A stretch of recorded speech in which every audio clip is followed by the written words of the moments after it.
आज वसई तालुक्यातील नायगावमधून भाजपचे धैर्येंद्र कुलकर्णी, प्रवीण गावडे, हर्षलाताई गावडे यांच्या माध्यमातून आज 12 बसेस कोकणासाठी सोडल्या जात आहेत।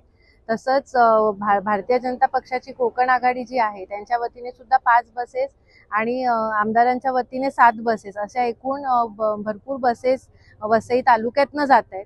मी धैर्येंद्र कुलकर्णी, प्रवीण दादा आणि हर्षलाताई यांचे अभिनंदन करेन आणि सगळ्या कोकणवासियांच्या वतीने आभार सुद्धा मानेन की त्यांनी नायगावमध्ये राहणाऱ्या कोकणवासियांचा विचार केला आणि त्यांना सुखरूप गणेशोत्सवासाठी त्यांच्या गावाच्या घरापर्यंत पोहोचवण्याची सोय ही त्यांनी केलेली आहे। आणि मी सर्वांना या निमित्ताने शुभेच्छा देऊ इच्छिते गणेशोत्सवाच्या। तसंच महाराष्ट्र शासनाचे आभार मानू इच्छिते, कारण यावर्षी सन्माननीय देवेंद्रजी फडणवीस आपले लाडके मुख्यमंत्री यांनी गणेशोत्सव हा राज्य उत्सव म्हणून त्याला दर्जा दिलेला आहे आणि त्यामुळेच गणेशोत्सवाला एक नवीन सगळ्यांना ऊर्जा मिळालेली आहे। एका नवीन उत्साहाने आपण सगळेजण गणेशोत्सव साजरा करतो, त्यामुळे सर्वांना मी गणेशोत्सवाच्या शुभेच्छा देते। काय सांगाल, नायगाव पूर्व पट्ट्यामध्ये दहिकाला देखील उत्सवात पार पडले, त्यानंतर हळदी कुंकूचा देखील कार्यक्रम आहे, आता बसेस कोकणवासियांसाठी जातात, प्रतिक्रिया काय आहे?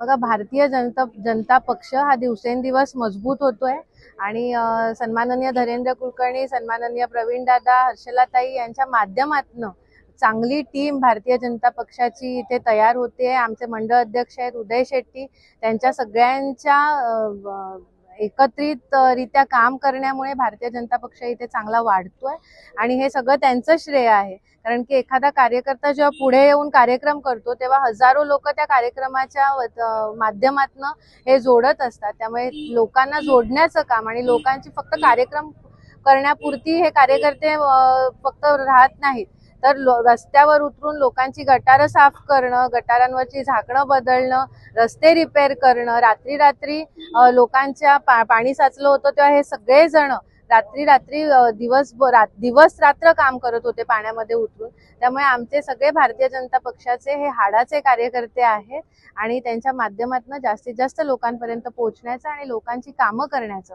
आम्ही सर्वजण प्रयत्न करतो। नगरपालिका इलेक्शन तोंडावरती येऊन घेतलेलं आहे, कशी तयारी आहे? जोरात तयारी आहे। ज्याप्रमाणे लोकसभा जिंकली, विधानसभा जिंकली, त्याचप्रमाणे महानगरपालिकेच्या सुद्धा जास्तीत जास्त जागा जिंकून आम्ही भारतीय जनता पक्ष आणि महायुतीचा महापौर महानगरपालिकेवर कसा बसेल अशाच दृष्टीने आम्ही सगळे कामाला लागलेलो आहोत आणि त्या दृष्टीने आमची रणनीती सुद्धा चाललेली आहे आणि कामाला सगळे कार्यकर्ते लागलेले। आता आपण बघतो की वसईमधल्या नायगावमधून साधारणतः 12 बसेसचं नियोजन कोकणामध्ये जाण्यासाठी आमचे ज्येष्ठ कार्यकर्ते माननीय धैर्येंद्र कुलकर्णी, प्रवीणजी गावडे, हर्षला गावडे यांच्या माध्यमातून होत आहे। जवळजवळ 1.5 ते 2 महिन्यापासून ते आयोजन करत होते।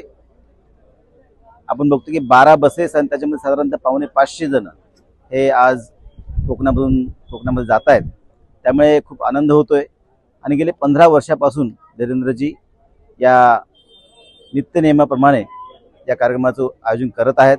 त्यांना मी खूप शुभेच्छा देतो, त्यांचं अभिनंदन सुद्धा करतो आणि त्यामुळे आज इथून जे कोकणात जाणारे जे सर्व कोकणवासी आहेत ते खूप आनंदी झालेले आहेत। माझ्यासमवेत आमदार स्नेहाताई दुबे मॅडम आणि आम्ही सर्व कार्यकर्ते आहोत, आम्ही त्या सगळ्यांना शुभेच्छा दिलेल्या आहेत आणि निश्चितच या माध्यमातून आपण बघतो की महाराष्ट्र सरकार सुद्धा कोकणवासियांसोबत आहे।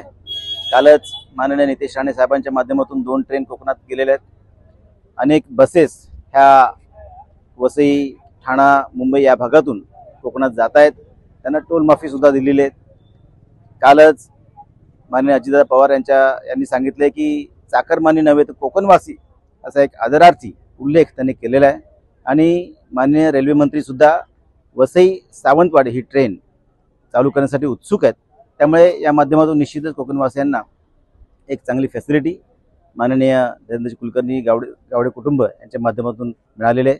मी त्यांचं अभिनंदन करतो आणि सर्व कोकणवासियांना प्रवासासाठी शुभेच्छा देतो। काय सांगाल सर, पालघर जिल्ह्यामध्ये बरेच कोकणवासी राहतात आणि या माध्यमातून गणेशोत्सवासाठी आज निघालेले आहेत, पालघरचे खासदार म्हणून काय आव्हान असेल?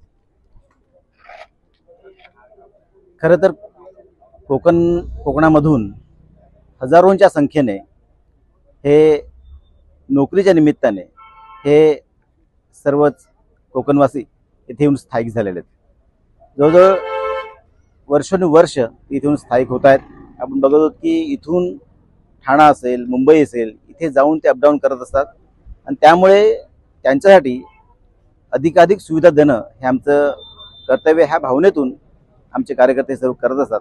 यापुढेही त्यांना प्रवासासाठी अधिक सुविधा मिळण्यासाठी आम्ही प्रयत्नशील आहोत आणि त्यामुळे बसेसच्या माध्यमातून, ट्रेनच्या माध्यमातून त्यांना अधिक सुविधा कशा मिळतील ह्या दृष्टिकोनातून आम्ही प्रयत्नशील आहोत.